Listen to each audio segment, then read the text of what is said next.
تو فرمایا پھر اللہ تعالیٰ اسے شہادت کا درجہ عطا فرما دیتا ہے۔ آزمائشیں آ جاتی ہیں، انسان پر مصائب آ جاتے ہیں، دکھ آ جاتے ہیں، تکلیفوں کا سامنا بندے کو کرنا پڑ جاتا ہے۔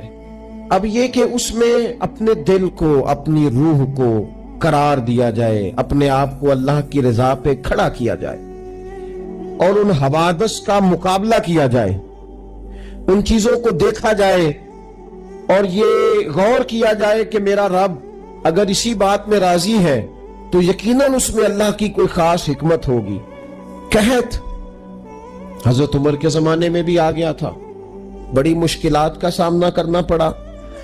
تو ان مصائب میں انسان کو تھوڑا سا پہلے تو ہمت کرنی ہے، پھر اس میں کرنے کا جو کام ہے وہ یہ ہے کہ سب سے پہلا کام تو یہ ہے کہ اپنے رب کی بارگاہ میں کھل کے دعا مانگی جائے، اللہ تبارک و تعالیٰ کے حضور التجائیں کی جائیں، دعائیں کی جائیں، رب کریم کو منایا جائے۔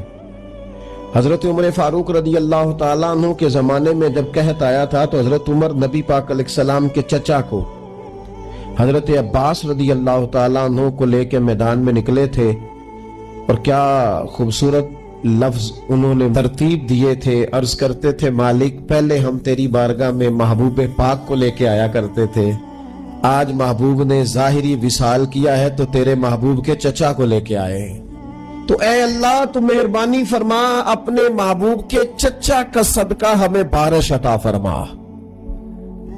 تو بس حضرت عمر نے وہ دعا مانگی، حضرت عباس کو وسیلہ بنایا تو اللہ نے بارش عطا فرما دی۔ اچھا پھر یہ دونوں چیزیں ہمیں حدیث صحیح میں ملتی ہیں۔ ایک نوجوان نے، ایک شخص نے آ کے حضور کی بارگاہ میں عرض کی یا رسول اللہ بارش نہیں ہوتی، دعا کر دیں، تو نبی پاک نے ہاتھ اٹھائے دعا کے لیے، اتنے ہاتھ بلند کیے کہ بغلوں کی سفیدی نظر آنے لگی۔ وہ کہتے ہیں ابھی محبوب کے دستے مبارک پوری طرح چہرے پر پھرے نہیں تھے کہ اللہ نے بارش عطا کر دی۔ پھر پورا ہفتہ بارش ہوتی رہی تو لوگوں کو اب بارش کی کثرت کی وجہ سے بعض مسائل بننے لگے، تو وہ پھر حاضر ہوئے، عرض کی یا رسول اللہ دعا فرما دیں، اب تو کچھ مشکلات بڑھنے لگی ہیں۔ تو حضور نے پھر ہاتھ اٹھائے کہ اے اللہ اپنا فضل نصیب فرما، مہربانی فرما، کبھی بارش کی ضرورت ہوتی ہے اور کبھی بارشوں کا کثرت سے ہونا وہ تکلیف کا باعث ہو جاتا ہے بعض جگہوں پر۔ تو کہتے ہیں پھر حضور نے دعا فرمائی، ابھی چہرے پہ ہاتھ نہیں پھیرے تھے کہ مدینہ منورہ میں بارش ختم ہو گئی۔ تو سب سے پہلا اور ضروری کام ہمارا آج مزاج بن گیا ہے کہ ہم تبصرے کرتے ہیں، سیاست کرتے ہیں، اس پر بیٹھ کر اب ایک اور دور آ گیا ہے، ویڈیو بناتے ہیں، موبائل چلاتے ہیں، جو کہ بہت بڑا امتحان ہے ہمارے لیے کہ صرف 20 منٹ موبائل کو ہاتھ نہ لگائیں، بہت بڑا امتحان ہے۔ ہو سکتا ہے بہت سارے لوگ بڑی تکلیف میں آ جائیں کہ پورے 20 منٹ گزر گئے، اس پہ ویڈیو بنائیں گے، اس پہ کومنٹس کریں گے، اس پہ یہ کام ہم کرتے ہیں۔ حالانکہ اگر کوئی ایسی مشکل آ جائے تو شریعت نے ہمیں یہ سبق دیا کہ پہلے دعا، پہلے اللہ کی بارگاہ میں حاضری۔ اکبر الہ آبادی نے کہا تھا کہ مصیبت میں بھی اب یاد خدا ہم کو نہیں آتی، دعا منہ سے نہ نکلی، جیبوں سے عرضیاں ہی نکلی۔ ہم محکموں میں درخواستیں دیتے ہیں لیکن دعا کی طرف بڑھتے بڑا خوبصورت کام ہے۔ سب سے پہلے تو یہ کرے کہ وہ جو ہمارے بھائی تکلیف میں ہیں، مجبوری میں ہیں، ان کے لیے اپنے رب کی بارگاہ میں عرض کریں کہ مالک، قدرتوں کا مالک تو تو ہے، ہر چیز تو تیرے دستے کرم میں ہے، اور تو کریم اتنا ہے کہ بندوں پہ تو غضب نہیں زیادہ فرماتا، رحمت ہی زیادہ فرماتا ہے، اور تیری رحمت تیرے غضب پر غلبہ رکھتی ہے، اس لیے مالک تو کرم فرما، اور یہ جو لوگ ہیں تو انہیں اپنے فضل سے ہی آسانی عطا فرما تاکہ اس مشکل سے نکل آئیں۔ جن دنوں قحط آیا تھا نا مکہ مکرمہ مدینہ طیبہ میں حضرت عمر کے زمانے میں، تو حضرت عمر فاروق فرماتے ہیں میں نے بغیر گھی کے کبھی کھانا نہیں کھایا تھا، لیکن میں نے قسم اٹھا لی تھی کہ جب تک سب لوگوں کو راشن کھانا میسر نہیں آتا میں بھی گھی نہیں کھاؤں گا۔ یہ جو اضافی اخراجات ہیں، ایڈوانس گاڑیاں بک کرانا، نئے ماڈل کے موبائل خریدنا، یہ جو ہمارے صرف ناز نخرے ہیں، صرف ان کو تھوڑا سا کلوز کر لو۔ عجیب بات ہے نا، عجیب ظلم ہے نا کہ ایک بچہ رات کو اس لیے کھانا نہیں کھا رہا کہ اس کی مرضی کا پکا ہوا نہیں، اور ایک طرف میرے ہی وطن میں اس ویڈیو نے بھی میری چیخیں نکلوا دی جس میں ایک بیٹی، اور اس کی عمر بھی بالکل اتنی ہے جتنی میری بیٹی کی عمر ہے، اس سے وہ صحافی پوچھتا ہے، پاؤں اس کے ننگے ہیں اور پاؤں پہ کیڑے چڑھ رہے ہیں، تو اس سے پوچھتا ہے پتر کیا چاہیے؟ وہ کہتی ہے صرف روٹی کھانی ہے، کوئی مطالبہ نہیں، کوئی مطالبہ نہیں، روٹی دا دکھ نہ پوچھو، یہ روٹی بندہ کھا جا لیجیے، روٹی بندہ کھا جاتی۔ اللہ کریم نے فرمایا وَتَعَاوَنُوا عَلَى الْبِرِّ وَالتَّقْوَى، جب تقوی اور پرہیزگاری کا معاملہ ہو تو ایک دوسرے کے ساتھ تعاون کرو، ایک دوسرے کے ساتھ تعاون کرو، ایک دوسرے کا آگے بڑھ کے بازو تھامو، خیر کے کاموں میں ایک دوسرے کی مدد کرو، آگے نکلو۔ ہو جاتا ہے کبھی کبھی ایسا کہ ایک بھائی کے پاس بہت زیادہ مال ہوتا ہے، دوسرے کے پاس کم ہوتا ہے، اور نبی پاک صلی اللہ تعالی علیہ وسلم نے ارشاد فرمایا کہ یاد رکھنا اللہ تبارک و تعالی اتنی دیر تک تمہاری مدد کرتا ہے جب تک تم اپنے بھائی کی مدد کرتے رہتے ہو، اللہ تمہارا مددگار رہتا ہے۔ اور یہ جو مسلمان ہوتے مومن کلمہ پڑھنے والے، ان کے بارے میں میرے نبی پاک علیہ الصلوۃ والسلام نے فرمایا کہ یہ ایک جسم کی مانند ہے، ایک جسم کی طرح ہے۔ مومن ایک جسم کی طرح ہے، جس طرح یہ پورا جسم ہوتا ہے۔ اور حضور نے مثال دے کے بات سمجھائی، فرمایا جسم کا ایک حصہ تکلیف میں ہونا تو سارا جسم اس کا کرب محسوس کرتا ہے، یعنی درد صرف دانت میں ہے لیکن روٹی کھانے کو دل نہیں کرتا، کسی سے بات کرنے کو دل نہیں کرتا، اٹھ کے باہر جانے کو طبیعت نہیں چاہتی، پورا وجود اس کا کرب، اس کی تکلیف محسوس کرتا ہے۔ فرمایا جس طرح ایک جسم کے ایک حصے کو تکلیف ہو، آپ مجھے بتائیے نا، آپ کے دانت میں تکلیف ہے تو کیا کبھی آپ کے دماغ نے کہا ہے کہ ڈاکٹر کے پاس نہیں جانا؟ پیروں نے کہا ہے میں نے نہیں چل کے جانا، یہ تو مسئلہ صرف اور صرف دانت کا ہے، دانت جانے اس کا کام جانے؟ ایسا ہوتا نہیں۔ دانت میں تکلیف ہوتی ہے تو ذہن منصوبہ بندی کرتا ہے، وہ کہتا ہے یار یہ پتا کرو دانت کا ڈاکٹر کہاں بیٹھتا ہے، پھر آپ کی زبان ہلتی ہے، معلومات کرتی ہے، پھر آپ کے پیر چل کے وہاں جاتے ہیں، اور پھر آپ اپنے دل سے معافی ضمیر وہاں بیان کرتے، پھر آپ اپنا کمایا ہوا سرمایہ خرچ کرتے ہیں۔ بھئی ایک دانت کو تکلیف ہے تو رہنے دو، سارے جسم کو کام میں کیوں لگایا ہے؟ تو معنی یہ ہے کہ جب جسم کا ایک حصہ تکلیف میں ہو باقی سارے سپورٹ کرتے ہیں تاکہ وہ ٹھیک ہو جائے۔ تو حضور نے فرمایا میرے سارے مومن ایک جسم کی طرح ہیں، سارے مکے سے ہجرت کر کے مدینے آئے، گھر بار پیچھے رہ گئے، جائیدادیں پیچھے رہ گئی، کاروبار پیچھے رہ گئے، حضور نے فرمایا تم بھائی ہو۔ لیکن وہ صحابہ تھے نا، انہوں نے بھائی بھائی اپنے آپ کو صرف تقریروں میں نہیں سمجھا تھا، انہوں نے اپنے آپ کو بھائی بھائی صرف محفلوں کے نعروں میں نہیں سمجھا تھا، انہوں نے اپنے آپ کو بھائی بھائی صرف ادیب شاعر کی شاعری میں نہیں سمجھا تھا، وہ من سے ان کی آوازیں آتی تھی ہم سچ مچ کے بھائی ہیں، انہوں نے طے کر لیا تھا کہ ہم بھائی ہیں۔ لہذا جب حضور نے کہا نا آپ تمہارے بھائی وہاں سے ہجرت کر کے آئے ہیں تو ان کی مدد کرو، تو پھر انہوں نے صحیح والا بھائی سمجھا، خاکہ رکھ کے اپنا گھر تقسیم کر کے آدھا اپنے بھائی کو دیا، کاروبار بانٹ کے اپنے بھائی کو دیا، جس کے پاس 4 اونٹ تھے اس نے 2 اپنے بھائی کو دے دیے، چلتے کاروباروں میں بھائیوں کو شریک بنا لیا۔ انہوں نے انہیں اس طرح کر کے رکھا کہ پھر وہ جو مہاجر تھے وہ مہاجر رہ ہی نہیں، انہیں یوں لگا کہ ہم تو ایک گھر سے اپنے دوسرے گھر میں شفٹ ہوئے، انہیں کسی جگہ بھی کوئی تکلیف نہیں آئی۔ لیکن امیر آدمی غریب کو بھائی سمجھنے کو تیار ہوتا نہیں، تگڑا بندہ چھوٹے کے قریب جانے کے لیے راضی ہوتا نہیں، جب تک وہ خاص ذہن نہ بنے جو ذہن ہمیں رسول پاک صلی اللہ علیہ وسلم نے عطا کیا، اتنی دیر تک انسان اس مقام تک پہنچ نہیں سکتا جہاں وہ اپنے بھائی کے لیے خیر کا معاملہ کرے۔ تو ایک تو یہ کہ ہمیں آگے بڑھنا چاہیے، ان لوگوں کو اپنا بھائی جاننا چاہیے۔ چوتھی بات، اسلام کے اندر نا ہر ذی روح کے ساتھ نیکی کرنے کا اجر ہے، ہر تر جگر والے کے ساتھ نیکی کرنے کا ثواب ہے اسلام کے اندر. جو تر جگر رکھتا ہے، جس کے وجود میں روح ہے، اس سے نیکی کرے اجر ملے گا. صحیح حدیث میں موجود ہے نا. اور میرا خیال ہے آپ سب کو وہ حدیث آتی ہے کہ نبی پاک علیہ السلام نے فرمایا کہ ساری زندگی گناہ کرنے والی عورت نے کتے کو پانی پلایا تھا تو رب نے بخشش فرما دی. کتا حلال جانور بھی نہیں، کتے کو پانی پلایا، ساری زندگی کے گناہ تھے، اللہ نے معاف کر دیا. کوئی بھی تر جگر والا ہو، آپ مجھے بتائیے ایک کتے کو پانی پلانے سے رب معاف کرتا ہے، تو اگر وہ کسی انسان کی خدمت کرے، اور نرا انسان نہیں مسلمان، اور نرا مسلمان نہیں مدینے والے کا غلام، رسول اللہ کا کلمہ پڑھنے والا، اس کے ساتھ نیکی کرنے سے اللہ کتنا اجر عطا فرمائے گا. تو عزیز بھائی، مخلوق خدا سے جب لوگ پیار کرتے ہیں، جب لوگ محبت کرتے ہیں، اور جب ہمارے دل نرم، ہمیں نا مادہ پرست بنایا گیا ہے کچھ عرصے سے، ہمارا ذہن بنا دیا.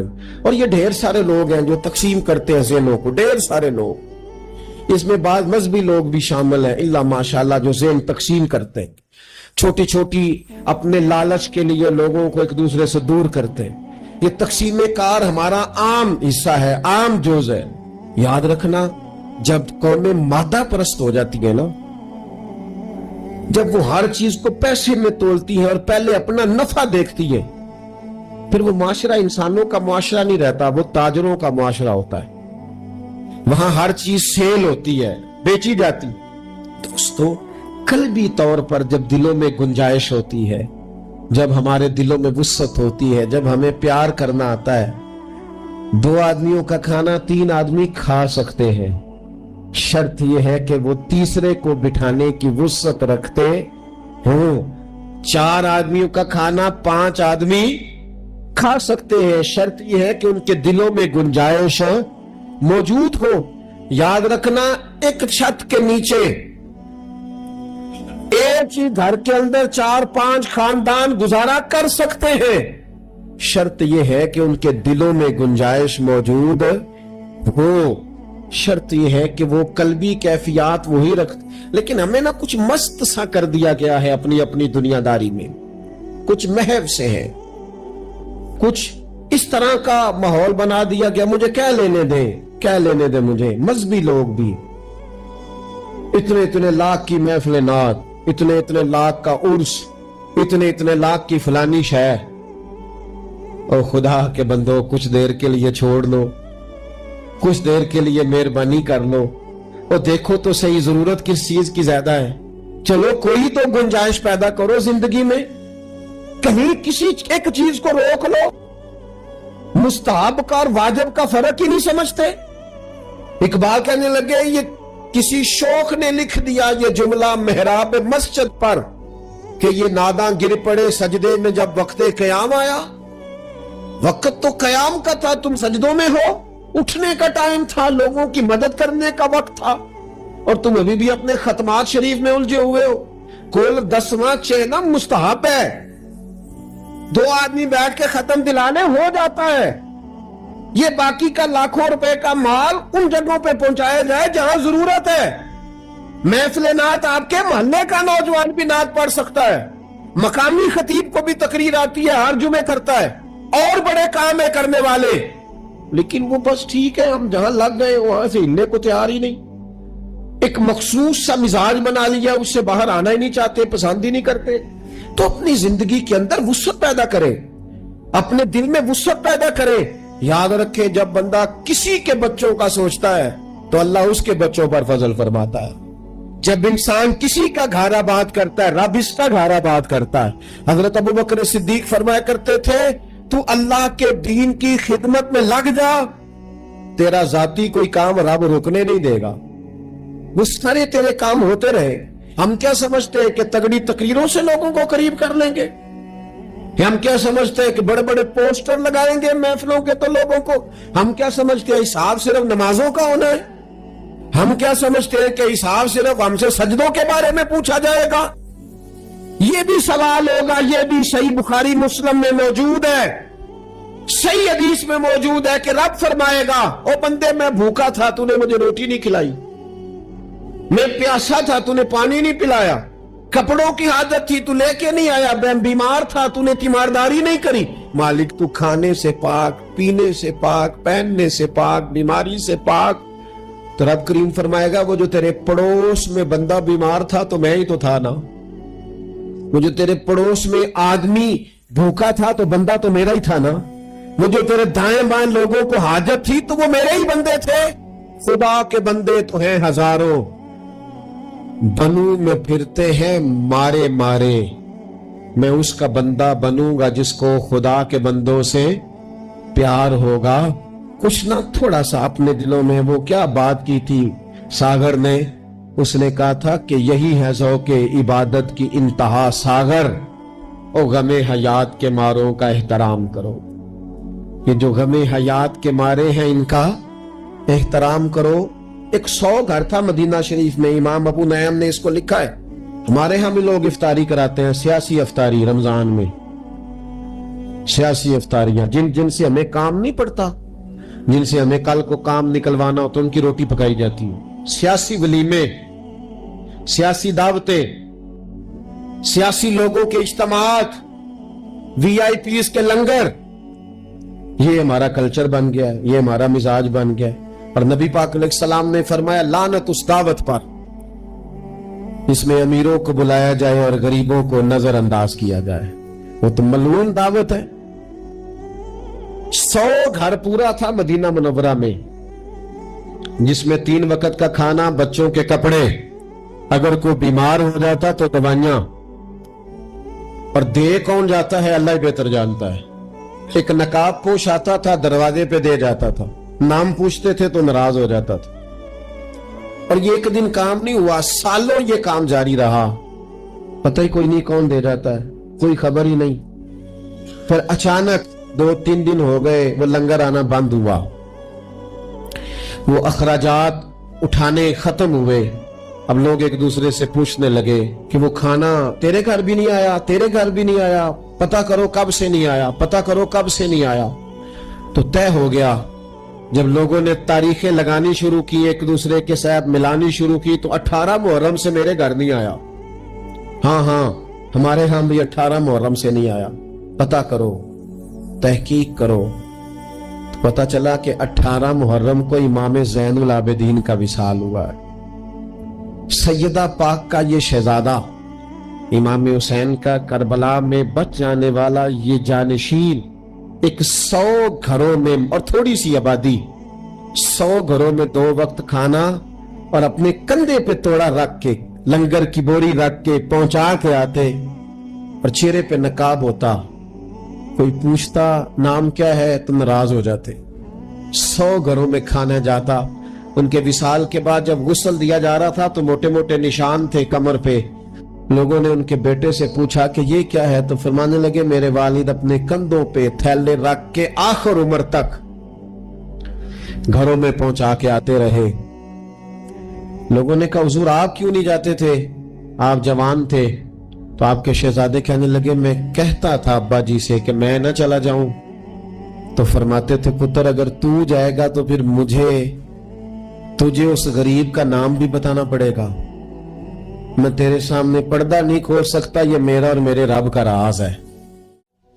ایک لفظ ہے حدیث پاک میں جس کو عافیت کہتے ہیں۔ ترمذی شریف میں حضرت سیدنا عباس بن عبد المطلب رضی اللہ تعالیٰ عنہ آپ کی روایت موجود ہے، فرماتے ہیں میں نبی پاک صلی اللہ تعالیٰ علیہ وسلم کی خدمت عالی مرتبت میں حاضر ہوا تو میں نے عرض کی یا رسول اللہ صلی اللہ تعالیٰ علیہ وسلم مجھے ایسی چیز بتائیں جو میں اپنے رب سے مانگوں۔ چیز مانگنی ہوتی ہے نا، بعض اوقات موقع ملتا ہے تو کئی دفعہ انسان امتحان میں آ جاتا ہے، کیا مجھے موقع مل گیا ہے، مجھے کہا گیا کچھ مانگ لو تو بھلا میں کیا مانگوں۔ حضرت عباس بن عبد المطلب رضی اللہ تعالیٰ عنہ نبی پاک علیہ السلام کے پیارے چچا جان ہیں، عرض گزار ہیں یا رسول اللہ صلی اللہ علیہ وسلم مجھے بتائیے میں اپنے رب سے مانگوں تو کیا مانگوں؟ تو حضور نے فرمایا رب سے عافیت مانگو۔ کہتے میں کچھ دن رکا، کچھ دنوں کے بعد پھر حاضر بارگاہ ہوا اور عرض کی یا رسول اللہ صلی اللہ تعالیٰ علیہ وسلم مجھے بتائیے میں اپنے مالک سے مانگوں تو کیا مانگوں؟ تو حضور نے پھر فرمایا اللہ سے مانگنا تو عافیت مانگنا۔ بزرگ فرماتے ہیں یہ عافیت کیا ہے؟